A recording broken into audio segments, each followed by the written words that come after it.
ये कहानी है उन वीरों के अदम्य साहस और समर्पण की जिन्होंने अपना सब कुछ देश के सम्मान और सुरक्षा के लिए समर्पित कर दिया। उन बहादुरों की जो रात दर रात चौकस जाग कर सीमाओं के प्रहरी बने ताकि हम अपने घरों में चैन से सो सकें, जो ऊंची कठिन पहाड़ियों पर दुश्मन से लोहा लेने बिना शिकन चढ़ गए, जिन्होंने कर्तव्य की राह पर बर्फीले पानी की नदियों को पार किया, जो घने जंगलों में भूखे प्यासे लड़ते रहे ताकि इस देश पर दुश्मन की छाया तक न पड़ सके। वो योद्धा जिन्होंने इंसानी हदों से ऊपर वो सब कुछ किया जिससे देश और अपनी रेजिमेंट का निशान गर्व से ऊंचा रख सके।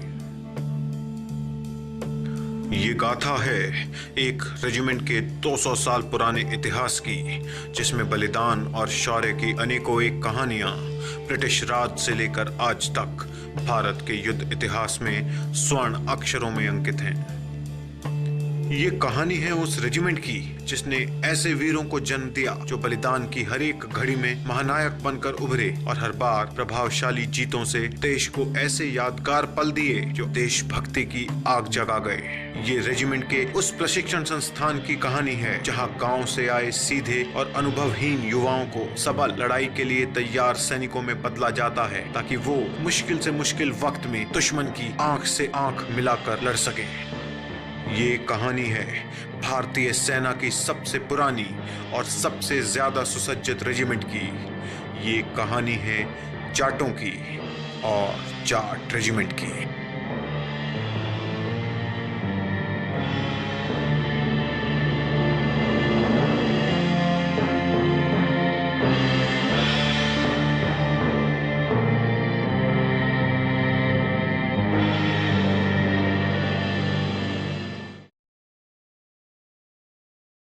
जाट, जैसा कि आज वो जाने जाते हैं, वास्तव में मध्य एशियाई इंडो साइथन जनजाति के वंशज हैं जो पाकिस्तान और भारत के उत्तर पश्चिमी राज्य पंजाब, राजस्थान, हरियाणा, उत्तर प्रदेश और दिल्ली के आसपास के इलाकों के निवासी हैं। जाट 17वीं शताब्दी में मुगल शासन के खिलाफ विद्रोह के बाद वीरता के लिए प्रसिद्ध हुए। Jats have a history of being brave and ready fighters.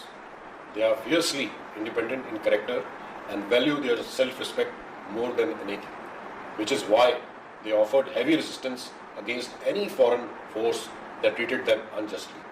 They are known for their pride, bravery and readiness to sacrifice their lives in battle for their people and kinsmen.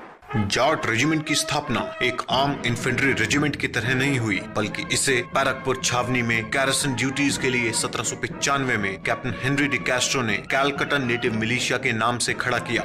ये वो समय था जब ब्रिटिश ईस्ट इंडिया कंपनी ने भारतीय प्रांतों के प्रत्यक्ष शासन को हाथ में लेना आरंभ कर दिया था।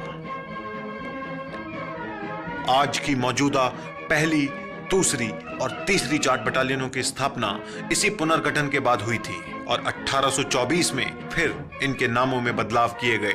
इस समय तक भी कैलकटा नेटिव मिलिशिया बंगाल प्रांत में अंग्रेजों के लिए टैक्स इकट्ठा करने वाली यूनिट के रूप में ही कार्यरत थी। ये मिलिशिया ईस्ट इंडिया कंपनी की उन कुछ सेनाओं में से एक थी जिसने 1857 में अपने अंग्रेजी हुक्मरानों के खिलाफ विद्रोह नहीं किया। फलस्वरूप कैलकटा नेटिव मिलिशिया को 1859 में इन्फेंट्री की नियमित बटालियन का दर्जा मिला और इसका नाम अलीपुर रेजिमेंट रख दिया गया। 1902 में अलीपुर रेजिमेंट में केवल मुसलमान राजपूत सैनिक रखे जाने का निर्णय लिया गया और इसका नाम 18 मुसलमान राजपूत रेजिमेंट हो गया, जो अंततः सिर्फ 18वीं रेजिमेंट के नाम से जानी जाने लगी।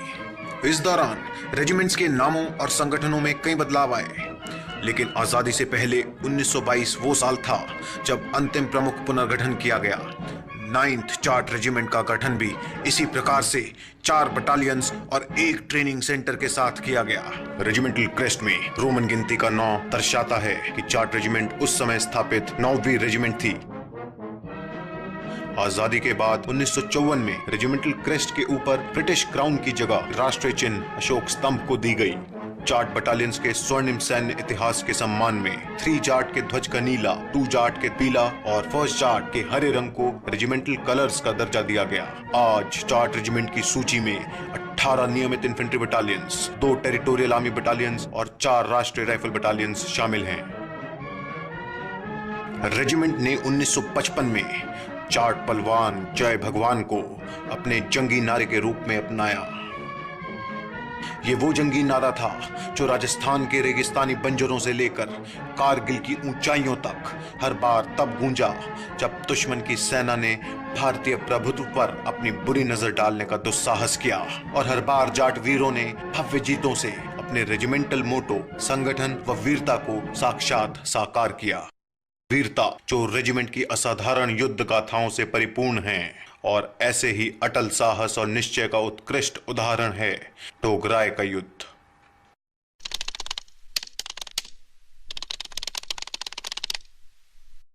पाकिस्तान ने जम्मू कश्मीर को भारत से अलग करने के उद्देश्य से जम्मू के छंब सेक्टर में अचानक हमला बोल दिया। पाक की इस अप्रत्याशित कार्रवाई से भारतीय फौजें सख्ते में आ गई और दुश्मन की सेना को सफलता मिलने लगी। ऐसे समय में पंजाब सेक्टर में जवाबी कार्रवाई करते हुए 3 जाट ही वो पहली भारतीय बटालियन थी जो इच्छुगल कैनाल पार कर दुश्मन को खदेड़ते हुए उनके महत्वपूर्ण शहर लाहौर की बाहरी सीमा तक पहुंच गई और पाकिस्तान को घुटने टेकते हुए पुंछ इलाके में हमले को जा रही उनकी 2 डिविजन्स को वापस बुलाकर 3 जाट के विरुद्ध लाहौर के बचाव में लगाने पर मजबूर होना पड़ा।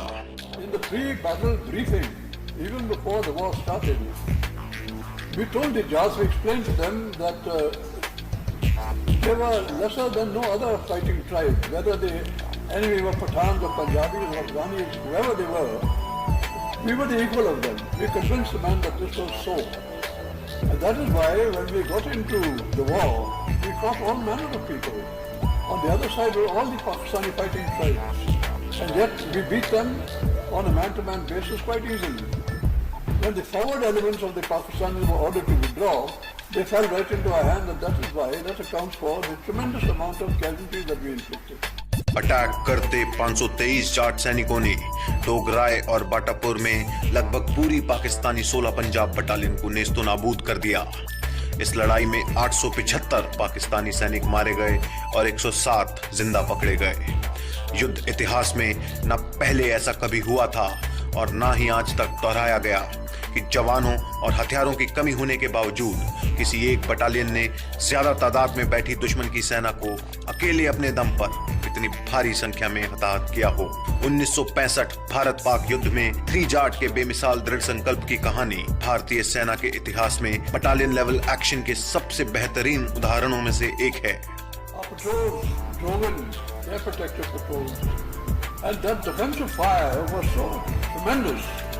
That it totally battle inoculated our patrols as we closed in on the enemy. So that when we finally went in for the second attack on Dograi, the men were totally battle inoculated. They had no fear of the enemy's fire. We even passed through the enemy's DFSOS, which means their saber assaults, their last resort artillery fire. We passed through, and the men were determined to fight to the last man, last round. Not for the purpose of preserving their own lives, but to destroy as many enemies as possible. Battalion को युद्ध सम्मान डोगराय से नवाजा गया। यही एक ऐसा मौका था जब किसी एक ऑपरेशन की सफलता के लिए एक इन्फेंट्री बटालियन को अपने कमान अधिकारी सहित 3 महावीर चक्र और 4 वीर चक्रों से सम्मानित किया गया।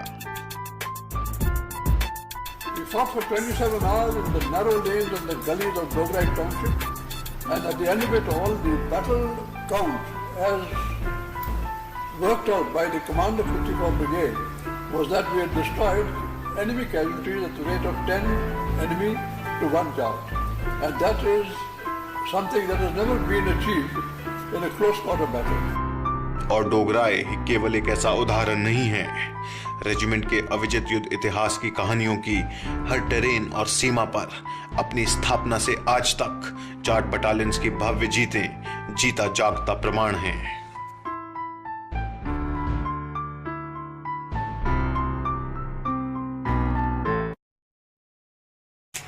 1817 में फर्स्ट जाट को मराठों के विरुद्ध साहसिक जीत के लिए युद्ध सम्मान नागपुर से नवाजा गया। इसके बाद इस बटालियन ने रशिया के खतरे से अफगानिस्तान को बचाने में काफी नाम कमाया। 1842 में भारत वापसी के दौरान बटालियन ने पहले अफगान युद्ध में हिस्सा लिया और अभेद्य माने जाने वाले गजनी किले पर कब्जा किया। साथ ही बटालियन को अपने बेहतरीन कार्य के लिए कई और युद्ध सम्मान मिले। स्वदेश वापसी पर उसने ग्वालियर के निकट मराठों से फिर मुकाबला किया और उनसे महाराजपुर जीता। इसी दौरान 1823 में स्थापना के बाद थ्री जाट ने मलाया प्रायद्वीप, बर्मा के अराकान्स और पेगू में ब्रिटिश कॉलोनीज की सुरक्षा की कमान संभाली।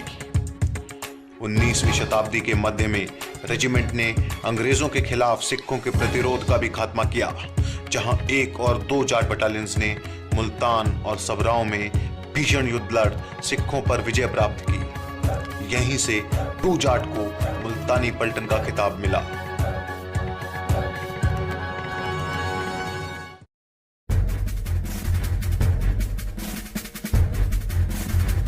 उन्नीस 1914 में प्रथम विश्व युद्ध की शुरुआत हुई।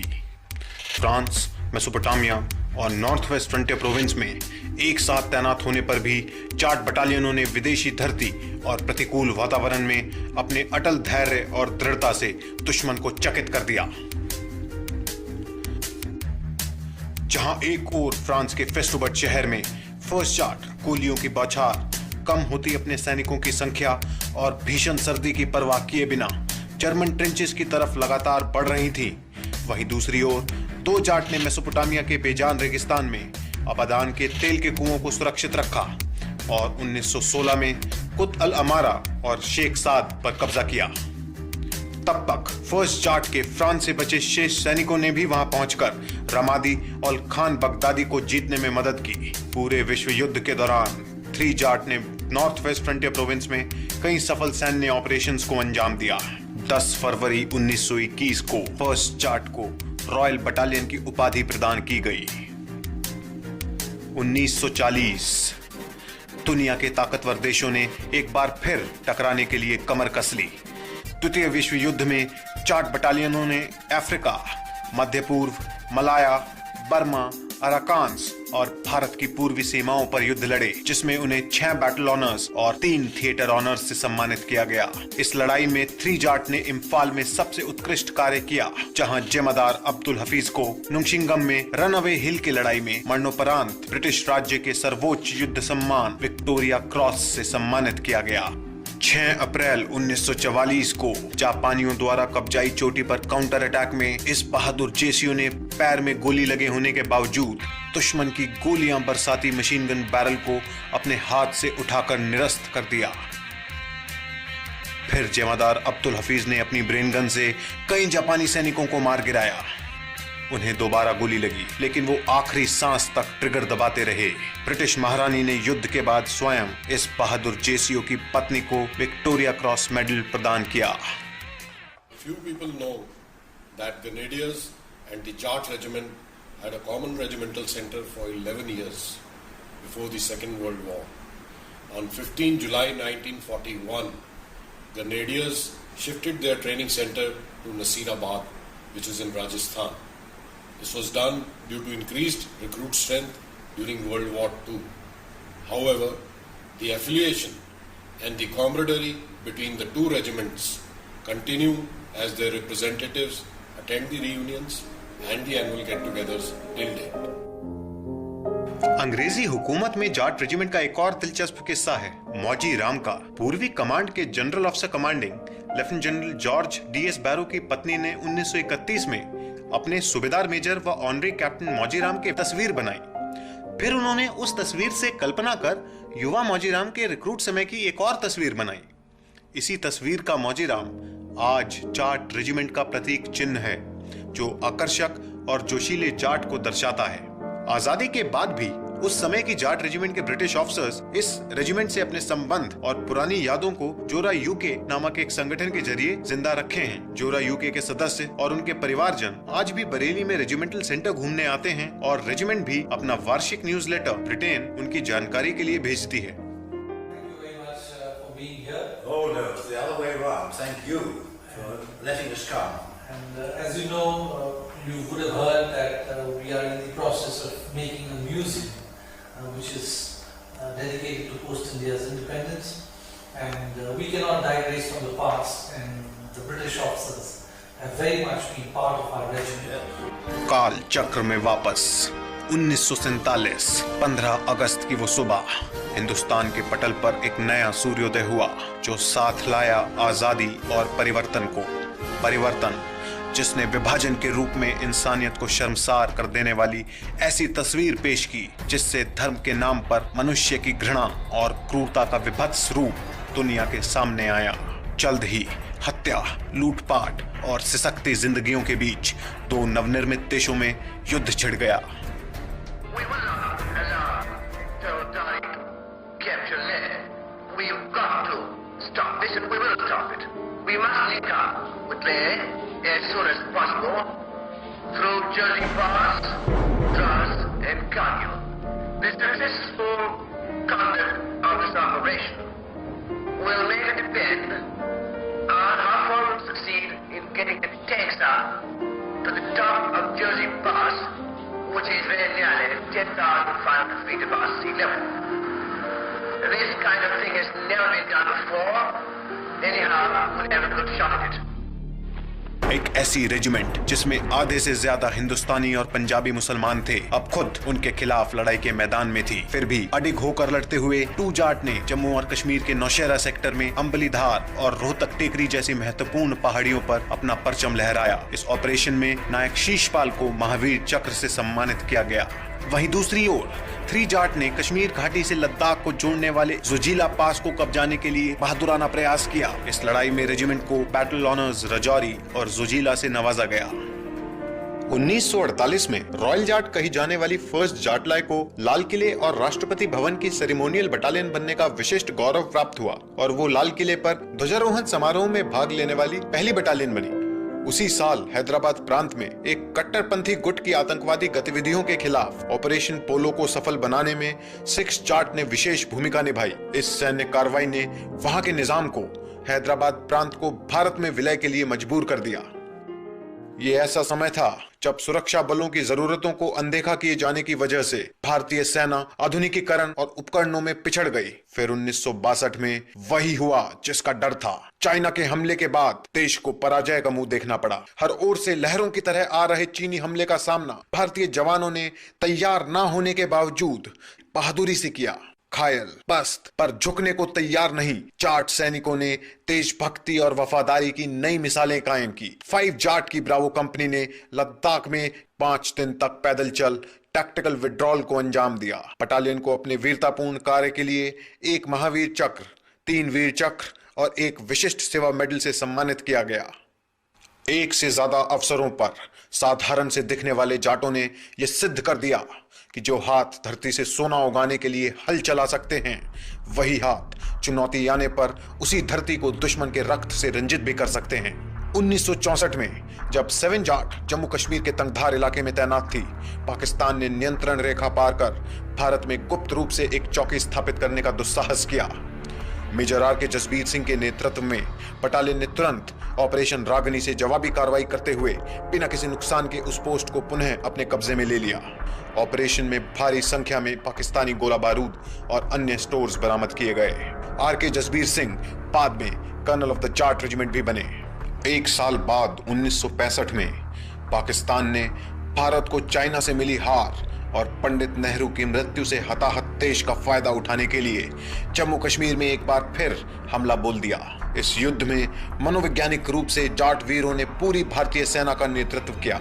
डोगराय और पाटापुर में 3 जाट के बेमिसाल कारनामे के साथ ही 5 जाट ने शकरगढ़ में फिलोरा गांव पर कब्जा किया और पाकिस्तानी काउंटर अटैक्स का मुंहतोड़ जवाब देते हुए अजय रहे। फर्स्ट जाट ने पंजाब के रानिया सेक्टर में भारतीय आक्रमण में हिस्सा लिया। वहीं 6 और 7 जाट 26 इन्फेंट्री डिवीजन के साथ पाकिस्तानी सेना से लड़ी। इस डिवीजन को तत्कालीन colonel of the Jat regiment major general ML Thapan ही कमांड कर रहे थे। उनकी अगुवाई में डिवीजन ने जम्मू सियालकोट सेक्टर में एक सीमित आक्रमण को अंजाम दिया और एक फ्लैंक को सफलतापूर्वक सुरक्षित रखा। जाट बटालियनों के गौरवशाली युद्ध इतिहास को सम्मानित करने के लिए 23 नवंबर 1967 को उस समय के राष्ट्रपति डॉक्टर जाकिर हुसैन ने रेजिमेंटल सेंटर और बटालियंस को कलर प्रदान किए। जाट सैनिकों के लिए ये एक गौरवमयी क्षण था जिसने इस रेजिमेंट को एक बार फिर 1971 में दुश्मन को करारा जवाब देने की प्रेरणा दी। 2 सीमाओं पर लड़ा गया ये युद्ध भारतीय कमांडर्स के परिपक्व नेतृत्व और साहसिक निश्चयों के सर्वोच्च उदाहरणों का साक्षी बना। रेजिमेंट के तत्कालीन colonel of the regiment general Thapan उस समय सिलीगुड़ी कॉरिडोर में एक महत्वपूर्ण कोर को कमांड कर रहे थे। मेजर जनरल दलबीर सिंह और ब्रिगेडियर बख्शी जोगिंदर सिंह ने क्रमशः 9 इन्फेंट्री डिवीजन और 340 इन्फेंट्री ब्रिगेड को पूर्वी सीमा पर बांग्लादेश की आजादी के निर्णायक मोड़ पर कमांड किया। 14 में से 12 जाट बटालियंस ने 1971 के भारत पाक युद्ध में हिस्सा लिया, जिसमें से 5 बटालियनों ने केवल पूर्वी सीमा पर दुश्मन के कई जरूरी बस्तियों और पहाड़ियों पर विजय पताका लहराई। इसमें चित्तागोंग का नौसेना बेस भी शामिल है, जहां पाकिस्तान आर्मी के 61 ऑफिसर्स और 1376 अदर रैंक्स ने 12 जाट के समक्ष आत्मसमर्पण किया था। 1971 has been the biggest victory for the Indian Army so far. In the eastern sector, particularly in the liberation of Bangladesh, a large number of senior officers from the Jat Regiment and battalions of the Jat Regiment took part. Each and every one of them did an excellent job, which helped in the liberation of Bangladesh. First, we had now Lieutenant General, but at that time Brigadier Bakshi Joginder Singh, who commanded the 340 Independent Infantry Brigade.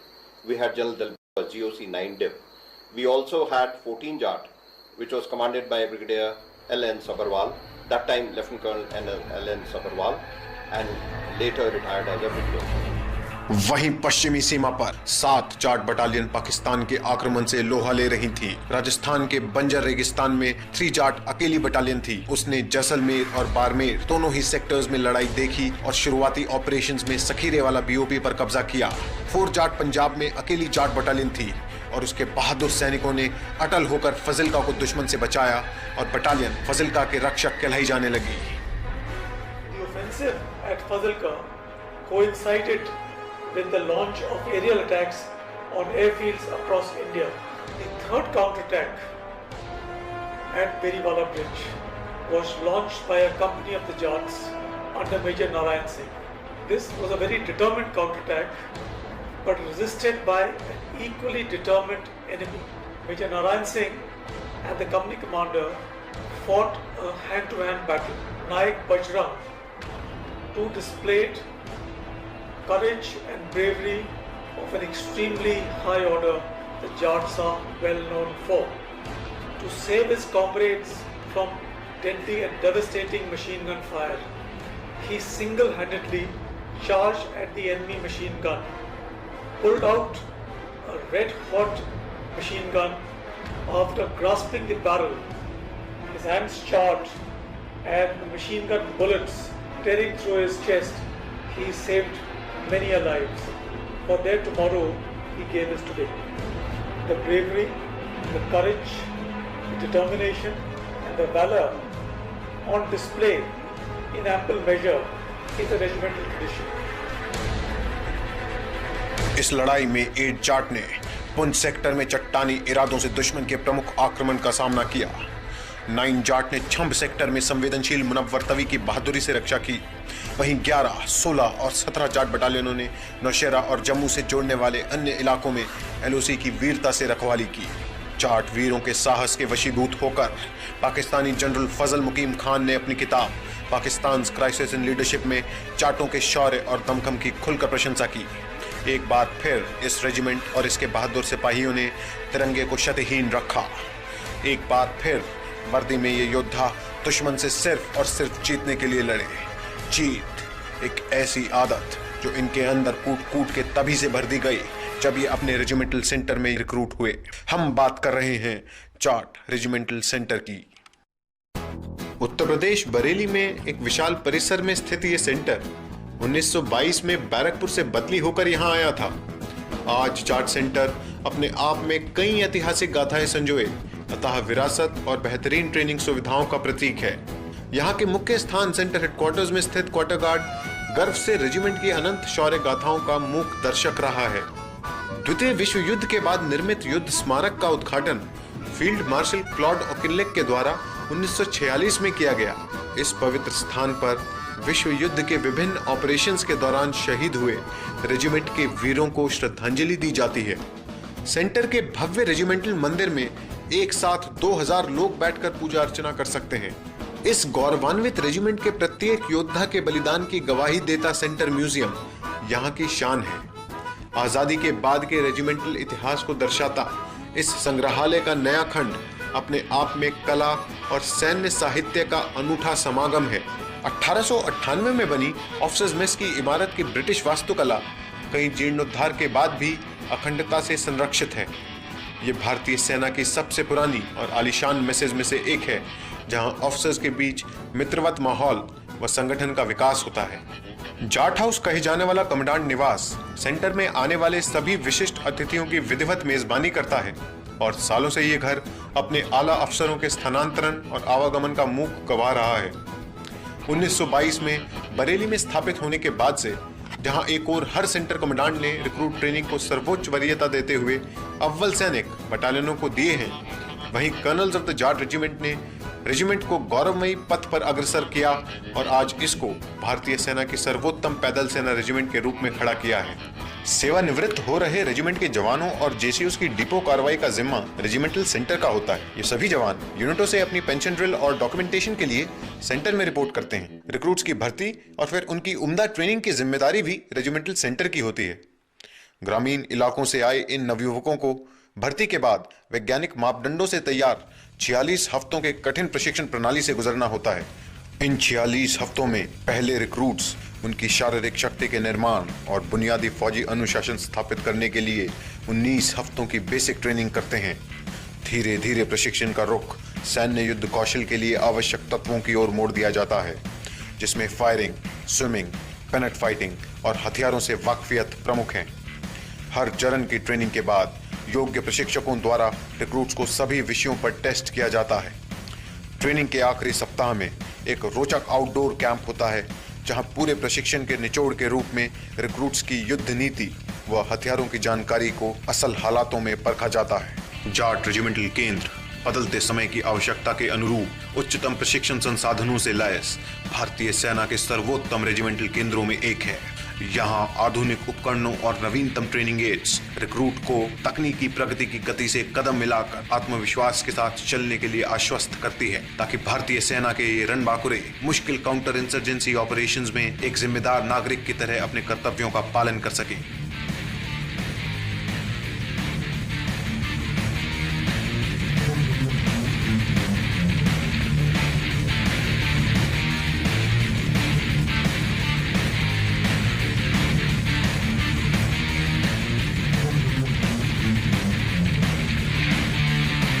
इस तरह के सैन्य operations में भारतीय सेना के सामने अपने ही गुमराह देशवासी होते हैं।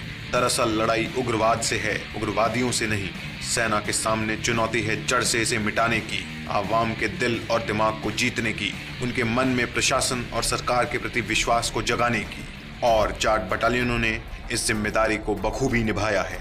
9 जाट बटालियनों को chief of army staff unit citation से नवाजा जा चुका है, जिनमें 3 बटालियनों ने तो इस उपलब्धि को 2 बार पाया है।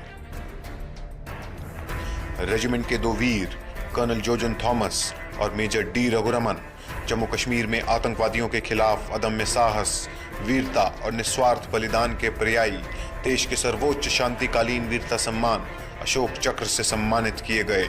ये वो दबंग थे जिन्होंने मातृभूमि की रक्षा में अपने जवानों का आगे रहकर नेतृत्व किया और सदा के लिए असाधारण युद्ध गाथाओं के अमर नायक बने। ऐसी परिस्थितियां जिन्हें आम इंसान सोचने से भी डरता है, जैसे कि सियाचिन ग्लेशियर, समुद्र तल से 27,000 फीट ऊपर दुनिया का सबसे ऊंचा युद्ध क्षेत्र, जहां एक सैनिक दुश्मन से ज्यादा मौसम से लड़ता है। 0 से 60 डिग्री नीचे तापमान और 300 किलोमीटर प्रति घंटे की रफ्तार से चलते बर्फीले तूफानों में भी यहाँ तैनात जाट सैनिकों ने दुश्मन को अपनी जगह से हिलने का मौका नहीं दिया, जो कि दुनिया की ज्यादातर सेनाओं के लिए सोचना भी मुश्किल है।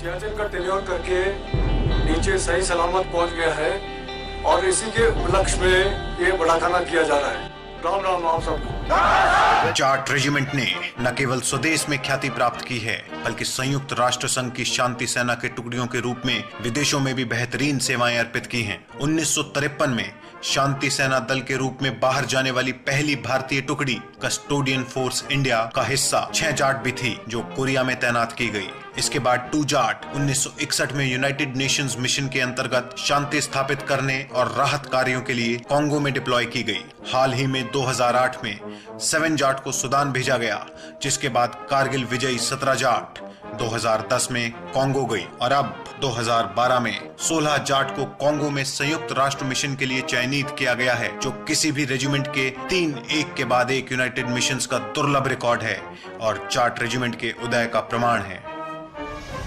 1987 में रेजिमेंट ने श्रीलंका में शांति स्थापित करने के भारतीय सैन्य अभियान में सौंपी गई जिम्मेदारियों को भी बखूबी अंजाम दिया।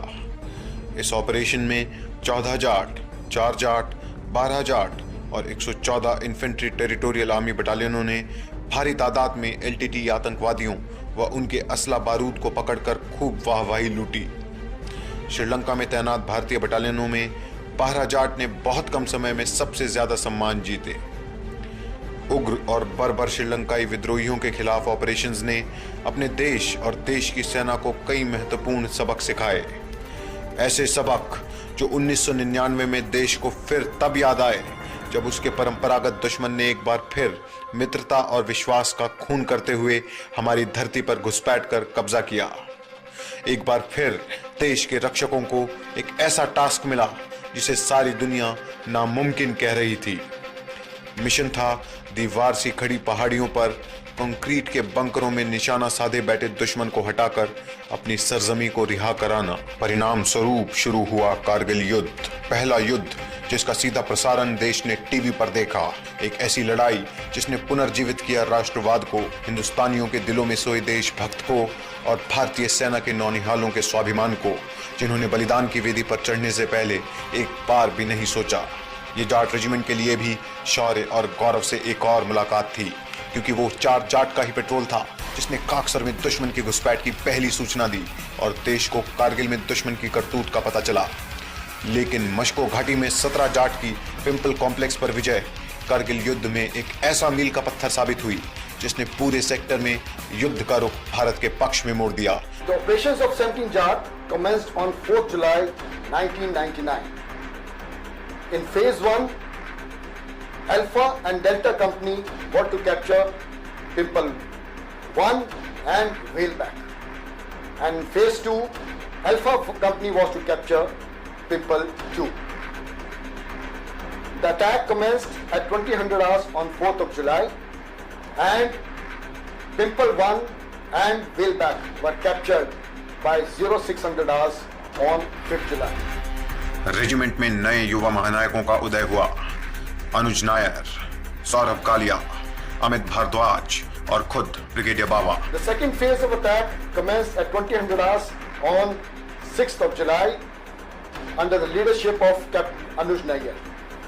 This officer, when he was told about his task to capture Pimple 1, before going for that task, he came up to me and gave me his engagement ring.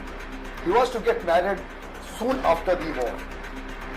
I told him, Anuj, you should keep wearing this ring. It will motivate you to do well. He said, no sir, I don't want this ring to get into the enemy hands.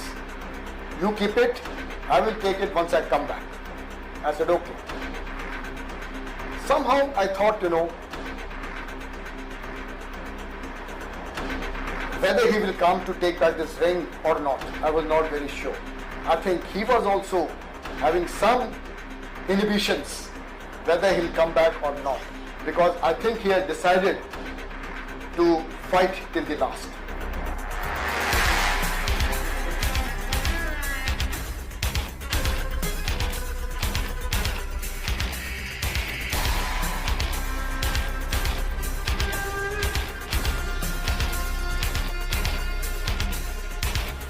Kargil युद्ध में 4 और 17 जाट के अलावा 8, 12 और 18 जाट ने भी अपनी अपनी लोकेशंस में सराहनीय योगदान दिया।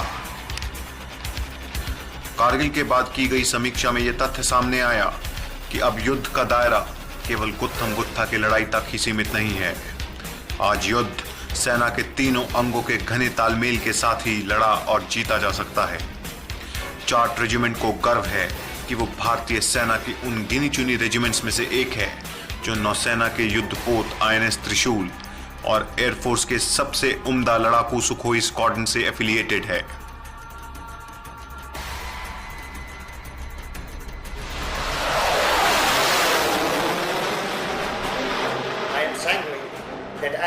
years go by, this affiliation will only grow stronger and set a template of high professionalism, indomitable bond of trust and camaraderie for others to emulate, which in fact is the very spirit of affiliation. I wish 24th Scotland Air Force and the Guard Regimental Centre many successes in their endeavours in pursuit of glory. Jai Hind. जन्म से ही कठोर व स्वस्थ काया और कभी हार न मानने का जज्बा जाटों को बेहतरीन खिलाड़ी बनाता है। माटी के इन पुत्रों का देहाती खेल जैसे कुश्ती और कबड्डी में कोई सानी नहीं है। व्यक्तिगत कुश्ती स्पर्धाओं में अर्जुन अवार्ड विजेता सूबेदार मेजर और ऑनरी कैप्टन मुख्तार सिंह विशिष्ट सेवा मेडल ने 1966 और 1970 के कॉमनवेल्थ गेमों में गोल्ड मेडल जीता। वहीं कुश्ती में ही हवलदार चंदगी राम को 1963 में हिंद केसरी की पदवी से नवाजा गया। एथलेटिक्स में जाट रेजिमेंट को तब गौरव मिला जब हाई जंप में एशियन गेम्स स्वर्ण पदक विजेता 5 जाट के सूबेदार मेजर और ऑनरी कैप्टन भीम सिंह को 1967 में अर्जुन पुरस्कार मिला। ट्रिपल और लॉन्ग जंप में कई अंतर्राष्ट्रीय पदक जीतने वाले ब्रिगेडियर लाभ सिंह सितारा को 2004 में Dhyan Chand lifetime achievement award से सम्मानित किया गया। निशानेबाजी भी जाटों का विशेष कर रहा है। रिक्रूट्स ने इन्फेंट्री स्कूल मऊ में आयोजित होने वाली यंग ब्लड चैंपियनशिप को 2000 और 2009 के बीच 5 बार जीतकर अभेद्य कीर्तिमान बनाया है। इस सेंटर को 2011 के थल सेना दिवस पर central army commander unit citation से सम्मानित किया गया। एडवेंचर खेलों में भी जाट रेजिमेंट को लगातार 3 साल माउंट माना, माउंट बंदरपूंछ और माउंट त्रिशूल 1 पर 3 सफल पर्वतारोहण अभियान कर नया कीर्तिमान बनाने का विशिष्ट गौरव प्राप्त है। इस रेजिमेंट की विजय पताका मजबूत इच्छा शक्ति वाले अपने दृढ़ और बहादुर सैनिकों के कंधों पर टिकी है। अपने संपूर्ण गौरवशाली इतिहास में इन बहादुर सैनिकों ने दी गई सभी जिम्मेदारियों का बोझ अपने कंधों पर उठाया और हर कार्य को बखूबी अंजाम दिया। वो योद्धा जो किसी भी बाधा पर नहीं रुके, वो जो कभी झुके नहीं और ना ही कभी हार मानी, वो जिन्हें इस तिरंगे पर गर्व है, वो जिन्हें हम शान से कहते हैं जाट पलवान।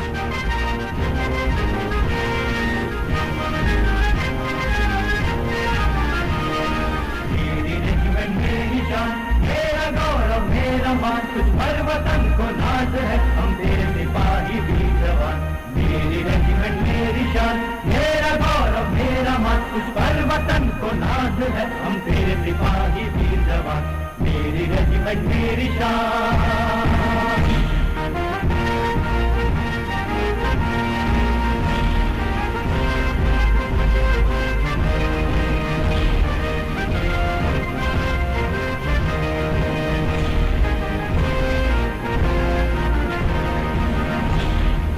पलक में गूंजता नारा संगठन व वीरता, जमीन पलक में गूंजता नारा संगठन व वीरता, शेरों के भी दहलाते दिल दुश्मन का सीना चीरता, शेरों के भी दहलाते दिल दुश्मन का सीना चीरता। रुके नहीं बढ़ते कदम आगे ही चलते जाए हम, रुके नहीं बढ़ते कदम आगे ही चलते जाए हम, लेकर के तेरा हम निशान, लेकर के तेरा हम निशान। मेरी रेजिमेंट मेरी शान।